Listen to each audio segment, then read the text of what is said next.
All right, here is part 2 of our field practicum orientation. Hopefully you watched part 1 because it kind of sets the stage for part 2. This is a little bit more of some logistics and talking about the learning contract and timesheets. So in the previous video, I did mention some of our practicum assignments, and we're going to go through some of those and what those look like.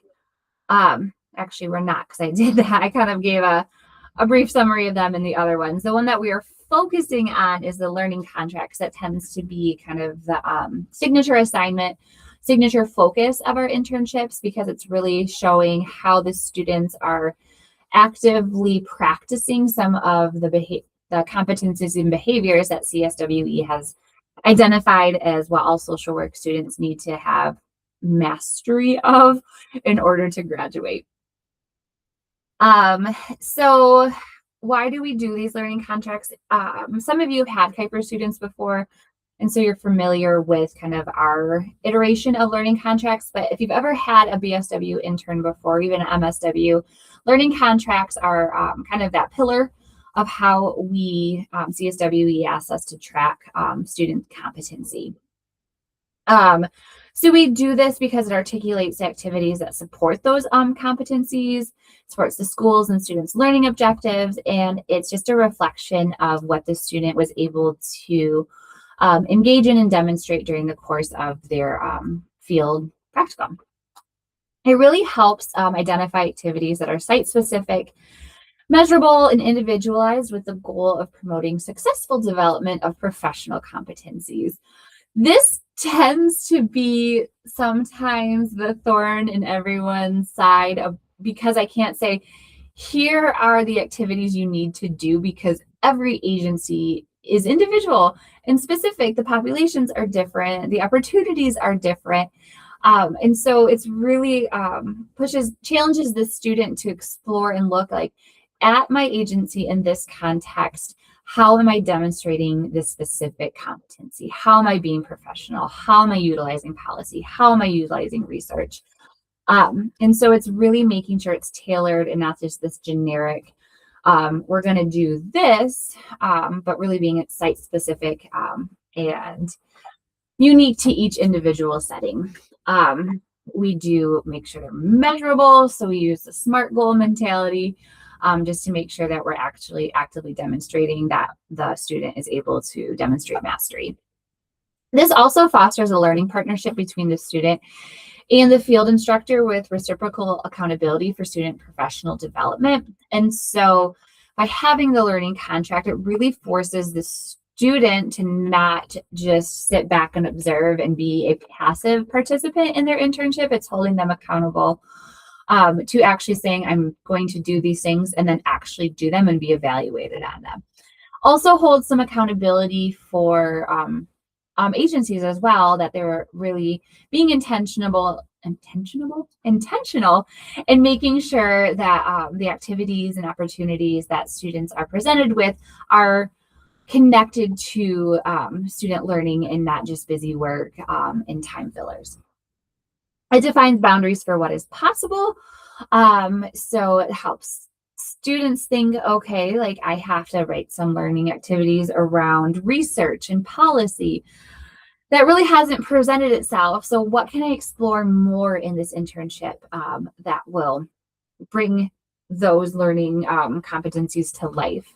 So it gives students the opportunity to think outside of the box. It also makes sure that what they're doing is realistic for bachelor's level work. We don't want to throw a student into a situation that they are not prepared for, nor should they be prepared for at their level of learning. So it kind of defines and gives some boundaries. And then it also serves as the evaluation tool. I come at the midterm and we evaluate the learning activities that they've done. And then I come at the end and do that as well to see the student progression. So CSWE, which is the Council of Social Work Education, it's our accrediting body here at Kuiper and for our social work degree. They really value competency-based education, so it focuses on the outcomes of learning. And I really like how they phrase it, that it addresses what students are expected to do rather than what they're expected to learn about. So social work is a very action-based discipline, profession. And so it's teaching students that we're doing, not just passively sitting back and observing. So it advocates defining educational goals in terms of precise, measurable descriptions of knowledge, skills, and behaviors students should possess at the end of the year. That is taken straight from CSWE because it's very wordy, but essentially it's just giving a clear path for what students are going to be doing in their internship. So we have a framework in our learning contracts. I'm going to be working with students in their seminar class to really lean into and learn about what learning contracts are. And so, but for just general information, it starts with the competency, which is the most broad. Here's what we want to achieve. These are all set by CSWE. Kuiper has added an additional competency that focuses on the integration of faith and social work. We are a faith-based college, so we really want students to be equipped to see how they can utilize their faith, but how to also appropriately use it within boundaries to not harm clients. So those are set in stone. Those are not something, the competencies are not something students and agencies have to come up with. Same thing with the practice behaviors. Those are already defined on the learning contract. They get a little bit more specific. It's how are we going to achieve what we want to achieve. So where the work comes in is the learning activities. These are the most specific. These are the action steps that the students are going to take to achieve the behavior that will accomplish the competency. So the work is really done in the learning activities. They're going to find learning activities that match these. And we work with students to make sure they're measurable. So really what the role of the supervisor ends up being is helping the students identify them, because you have more insider information of what opportunities and activities exist in the agency. And so helping clients match that tends to be very, very helpful. I just really said all of those things, so we're going to skip over that. So just a few things about learning contracts during the first semester. For block placements, this would be the first half of the semester. Learning contracts are developed and have to be finalized by mid-October. So students will turn in their finalized one by mid-October. That tends to give the student enough time to kind of know what is going on. We're going to utilize seminar to help strengthen the skills in writing the measurable learning activities. This is really good practice actually for the social work field, because if you're writing treatment plans, being able to do measurable and achievable goals, it's good practice and kind of develops that skill as well. Doing the collaboration to identify those activities and use at the end of the semesters and end of the practicum, their evaluation.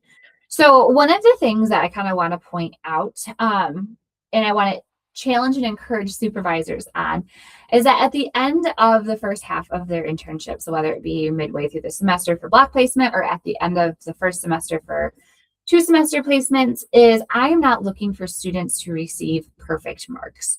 I think it's beneficial for students to receive realistic feedback. I don't expect them to be perfect after 8 weeks, 15 weeks of being in the field. It gives it an opportunity for students to grow. And I remember in my master's level, I think it was my mid-semester evaluation, my supervisor did not give me perfect 10s. And I was crushed. I was like, I thought I was doing so good. Like I have a 7 or an 8 or whatever. Like I thought I was doing good. She goes, no, actually you are doing incredibly good, but you're not there yet. This is going to help you grow. And that always stuck with me. And I think that was a piece of good learning for me, is giving realistic ones. I will say it will not impact their grade. Students' grades for their internship come from just showing up, doing the work, not having any concerns. So if they're graded a little bit lower, it doesn't impact their GPA. I want the evaluations to be something that actually helps the students learn. I think I got it. And then second semester or the second half of the internship, the learning contracts will essentially stay the same. They do not have to build a second semester learning contract from scratch. What I'm looking for is them to add more, I don't want to say sophisticated, but that's the word that's popping to my head. More independent, intentional activities, kind of moving away from the observing, shadowing, monitoring to I'm actually doing these things. So it's like a revamped learning contract for the second half. So taking the foundation and framework that's already there, but incorporating the new activities into it. And then that's used as the end of the year or end of semester evaluation.